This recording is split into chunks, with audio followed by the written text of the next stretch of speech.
नमस्कार विद्यार्थी मित्रांनो, आजच्या व्हिडिओमध्ये आज आपण पाहणार आहोत विभक्ती प्रत्यय माझं नाव सांगायचं राहिलं. माझं नाव आहे उत्सव व आजच्या लेक्चरमध्ये आपण विभक्ती प्रत्यय व नाम तालिका कशी पाठ करावी बघणार आहोत. विभक्ती प्रत्यय आणि नाम तालिका आपण बघणार आहोत. पहिले नाम तालिका बघूया. पहिले आपण नाम तालिका बघू. नाम तालिका म्हणजे आता मी तुम्हाला पहिल्या लेक्चरमध्ये सांगितलं देव वन मला पाठ करा. कसे पाठ करायचे तर शब्द धातू रूपावली म्हणून एक पुस्तक मिळतं छोटं स्टेशनरी शॉपवर, ते घ्या. त्याच्यात असंच टेबल दिसेल तुम्हाला, असं सेम असा टेबल दिसेल. हा टेबल पाठ करा. कसा पाठ करायचा? देवः देवौ देवाः प्रथमा, देवं देवौ देवान् द्वितीया, देवेन देवाभ्यां देवैः तृतीया, देवाय देवाभ्यां देवेभ्यः चतुर्थी, देवात्त देवाभ्यां देवेभ्यः पंचमी, देवस्य देवयोः देवानां षष्ठी, देवे देवयोः देवेषु सप्तमी, हे देव हे देवो हे देवा संपूर्ण. तर हे तुम्हाला पाठ करायचं अशा पद्धतीने. म्हणजे मी कसं करतो पाठ बघा. देवः देवो देवा प्रथमा, देवं देवो देवान् द्वितीया, देवेन देवाभ्यां देवैः तृतीया, देवाय देवाभ्यां देवेभ्यः चतुर्थी, देवात्त देवाभ्यां देवेभ्यः पंचमी, देवस्य देवयोः देवानां षष्ठी, देवे देवयोः देवेषु सप्तमी, हे देव हे देवो हे देवा संपूर्ण. असा तर जसं मी बोललो तसं तुम्हाला पाठ करायचं आहे. होईल, सुरुवातीला वेळ लागेल, पण असं जर पाठ झालं तुमचे देव वन मला हे तीन तर फारच इम्पॉर्टंट आहे. तिन्ही असेच पाठ झाले पाहिजे. म्हणजे तुम्हाला झोपेतून सुद्धा उठवलं तरी तुम्हाला ते लक्षात आलं पाहिजे. आता हे विभक्ती प्रत्यय काय? विभक्ती प्रत्यय काय? आता मी जे हे एवढं सगळं बोललो याचा काय अर्थ, याचा काय अर्थ असेल ना? मी जे काय बोललो याचा काय अर्थ असेल ना, तर तो याचा अर्थ इथे लपलेला आहे. याचा अर्थ इथे लपलेला आहे. कसा? तर देवः देवो देवा प्रथम. इथे बघा, हे प्रत्यय प्रथमासाठी एकही प्रत्यय नाही. द्वितीयाचे प्रत्यय काय? स ला ते, स ला ना ते द्वितीया. तृतीयाचे कसे? ने एशी नी शी ई ही तृतीया. आता तुम्हाला वाटतं मी काय बोलतोय डायरेक्ट, तर कसं? हा बघा, इथली प्रथमा बघा, तिथली प्रथमा बघा. देवः आता देवा. आता इथे बहुवचन, इथे द्विवचन का नाही आहे? कारण की स ला ते आणि द्विवचनची प्रत्यय सेम आहे. एक वचन द्विवचन प्रत्यय सेम आहे. फक्त आता मी तुम्हाला सांगतो, तुम्ही पहा पुढे कसे. मी द्विवचन का नाही लिहिलं? द्विवचन आणि एक वचनचे प्रत्यय सेम आहे म्हणून लिहिलं नाही. इथले हे प्रत्यय द्विवचनचे प्रत्यय सेम आहे. ते बघा इथे देवः देवो देवा प्रथम. तिथे काय प्रत्यय आहे का? नाही, तिथे प्रत्यय नाही. याचा अर्थ, याचा काय अर्थ होईल? आता मग याचा काय अर्थ होईल? एक देव, दोन देव, पुष्कळ देव. एक देव, दोन देव, पुष्कळ देव. याचा अर्थ, कारण की इथे प्रत्यय नाही, देवच म्हणता येईल नुसतं. ठीक आहे. आता द्वितीय बघू. द्वितीयाचे काय प्रत्यय?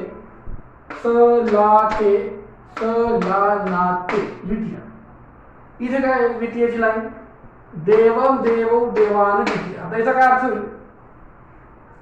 एक वचनसाठी एक देवास, दोन देवास, पुष्कळ देवास. एक देवास, दोन देवास, पुष्कळ देवास. बघा, स दिसतं इथे, कॉमन आहे. एक देवाला, दोन देवाला, पुष्कळ देवांना. बरोबर. आता तुम्हाला समजत असेल काय अर्थ आहे. देव देवो देवान, एक देवास, दोन देवास, पुष्कळ देवास. एक देवाला, दोन देवांना, पुष्कळ देवांना. बरोबर. आता ते जे हे शब्दाप्रमाणे जसं वापरेल तसं सगळेच काही यांना कंपल्सरी नाही. शब्दानुसार याचा यूज दिला तर इतर जी उरलेली. बरोबर. इथे पुष्कळ देवांना असं पण येईल.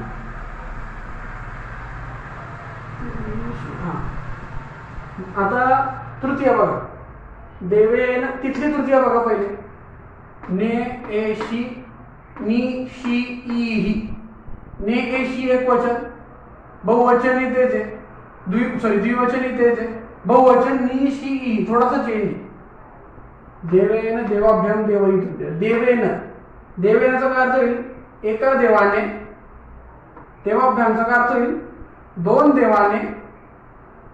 म्हणजे इथे इथले प्रत्यय नाही, हे प्रत्यय सेम. एका देवाने, दोन देवाने, पुष्कळ देवांनी. पुष्कळ देवांनी हे बहुवचन, हे बहुवचन. बहु एव म्हणजे एकवचन, द्विव म्हणजे द्विव म्हणजे द्विवचन, बहु म्हणजे बहुवचन. आणि हे विभक्ती आहे.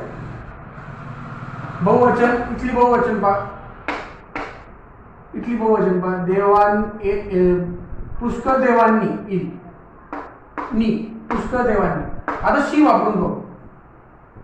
एक देवांशी, दोन देवांशी, पुष्कळ देवांशी असा अर्थ लागतो. आता बघा चतुर्थी, देवा आहे, देवाभ्याम देव, चतुर्थी देवा आहे, एक वचन आहे, इथली एक वचन पहा. स लाते, देवा आहे, इथली एक वचन पहा. स लाते कोणतं वापरू? स वापरू. एक देवास, द्विवचन बी हेच. दोन देवास, दोन देवास, दोन शब्द बी, दोन देवास. आणि बहुवचनसाठी पुष्कळ देवास. बहु इथली बहुवचन, इथली बहुवचन पहा. पुष्कळ देवास. आता तुम्हाला एक शंका आली असेल, हे प्रत्यय आणि द्विवचनचे प्रत्यय सेम कस काय? फक्त इथे साठी इथले सेम कस काय? तर हे सेम दाखवण्यासाठी मी पुढच्या व्हिडिओवर याच्यावरून बनवणार आहे का सेम. आणि सेम असल्यामुळे का सेम नाही, सेम आहे म्हणजे फरक काय, तो फरक मी पुढच्या व्हिडिओमध्ये बनवणार आहे. सध्या एवढा पहा तुम्ही, त्याचा फरक पुढच्या व्हिडिओमध्ये बनवणार आहे. तुम्ही हे पहा पहिले, याचं पहा पहिले. एक देवास, दोन देवास, पुष्कळ देवास. एक देवांना, दोन देवांना, पुष्कळ देवांना. ओके. आता पंचमी, देवात देवाभ्याम देव पंचमी. इथली काय पंचमी? ही पंचमी पहा. ऊनच्या पेक्षा पंचमी. एका देवाहून, दोन देवाहून, पुष्कळ देवांहून असा पंचमीचा ह्या वेळीचा अर्थ होईल. एक देवांहून एक वचन, द्विवचन दोन देवांहून, पुष्कळ देवांहून, बहुवचन बहुवचन. द्विवचन म्हणजे हेच फरक नाही.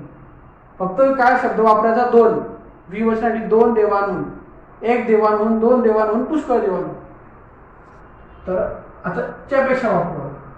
एक देवापेक्षा, दोन देवापेक्षा, पुष्कळ देवांपेक्षा. समजलं? पंचमी समजली. आता आपण बघू षष्टी. षष्टीची काय आहे? प्रत्येक चा ची चे एक वचनाची आणि बहुवचनाची चे च्याची आणि द्विवचनाची तर एक वचनाची सेम आहे. कसं होईल? देवास्य देवयोः देवानां षष्ठी. देवस्य देवयोः देवानां षष्ठी. देवस्य एक वचन, देवस्य एक देवाचा, दोन देवांचा, पुष्कळ देवांचे.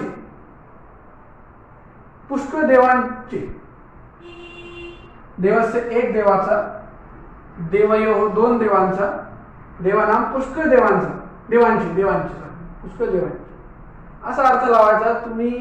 तुम्ही हे पाठ केलं ना, हे तुम्हाला संस्कृत म्हणजे तुम्ही जे वाचताय ते तुम्हाला फटकट समजेल. तुम्हाला हे पाठ केलं पाहिजे. आणि 9वी 10वीपर्यंत तुम्हाला एकदम 8वीच्यांना प्रॉब्लेम येईल थोडासा, आणि 9वी 10वीच्यांना थोडी बहुत आयडिया असेल असं मला जाणवतं. तर हे असा अर्थ लावायचा. आणि इतर टेबल सुद्धा मी तुम्हाला मालाचे करून दाखवेल. थांबा. देवे देवयो देवेशु सप्तमी. इथे सप्तमीचे बरेच प्रत्यय. त ई आ वर मध्ये, त ई आ वर मध्ये. तर इथे बघा आपण कोणतं घेऊ शकतो? त घेऊन घेऊ. आत त आणि हा सेमच अर्थ आहे. हे वर मध्ये घेऊन टाकू. देवे देवयो देवेशु. देवे एक देवा, देवयो दोन देवा, देवेशु पुष्कळ देवा, अनेक देवा. देवे एक देवा, देवयो पुष्कळ दोन देवा, देवेशु पुष्कळ देवा. वर घेऊन जाऊ. एका देवावर देवयोग दोन देवावर देवेशू पुष्कळ देवांना, असा अर्थ होतो. एका देवामध्ये दोन देवामध्ये पुष्कळ देवांना. आता संबोधन हे देव हे देवो हे देवा संबोधन. इथले काय हे अरे एक वचन आहे, दोन द्विवचन हे अरेचे, बहुवचन हे नो. बघा हे देव हे देवा, हे देवाचा अर्थ हे दोन देवांनो, हे दोन देवा. आणि हे देवाचं म्हणजे हे देवांनो, हे देवांनो मला मदत करा. आपण म्हणत नाही का हे देवा माझ्यावर कृपा कर, तसा अर्थ होतो संबोधन. तर बस अशा पद्धतीने हा विभक्ती प्रत्यय नाम तालिकेचा हा रिलेशन आहे. तुम्ही हे जर समजलं तर तुम्हाला याचा सगळा अर्थ समजेल. या टेबलाचा पूर्ण आता माला बोर्ड चालून दाखवतो तुम्हाला. माला माले माला हा प्रथमा, एक माळ दोन माळ पुष्कळ माळ. प्रथमासाठी माळ एक माळ दोन माळ पुष्कळ माळ. एक आता द्वितीयसाठी माला माले माला अथवा माला माले माला हा द्वितीय. मालांसाठी काय होतं, एक माळेस दोन माळेस पुष्कळ माळेस, पुष्कळ माळेस. एका माळेला दोन माळेला पुष्कळ माळे. ने एशी नी शी ही तृतीय. एका माळेने दोन माळेने पुष्कळ माळांनी. एका माळेने दोन माळेने पुष्कळ माळांनी. चतुर्थी स लाते त्यासाठी एक वचन. माला येई मालाभ्या मालाभ्या चतुर्थी. माला येईसाठी काय उत्तर, एका माळेस माला येई मालाभ्याम मालाभ्या चतुर्थी.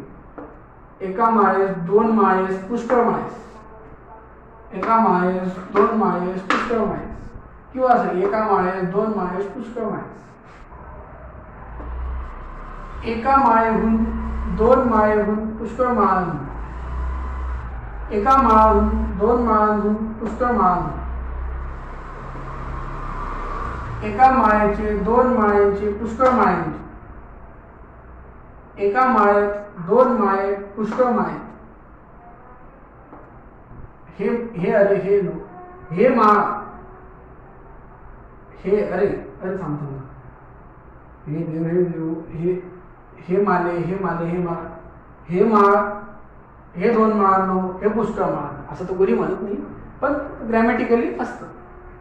हे माळ हे दोन माळांनो हे पुष्कळ माळ.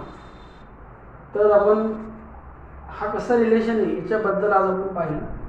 पुढच्या व्हिडिओमध्ये आपण चतुर्थी द्वितीयामध्ये काय संबंध आहे याचा व्हिडिओ करू, अजून काही टॉपिक कव्हर करू. आजच्यासाठी एवढंच. धन्यवाद.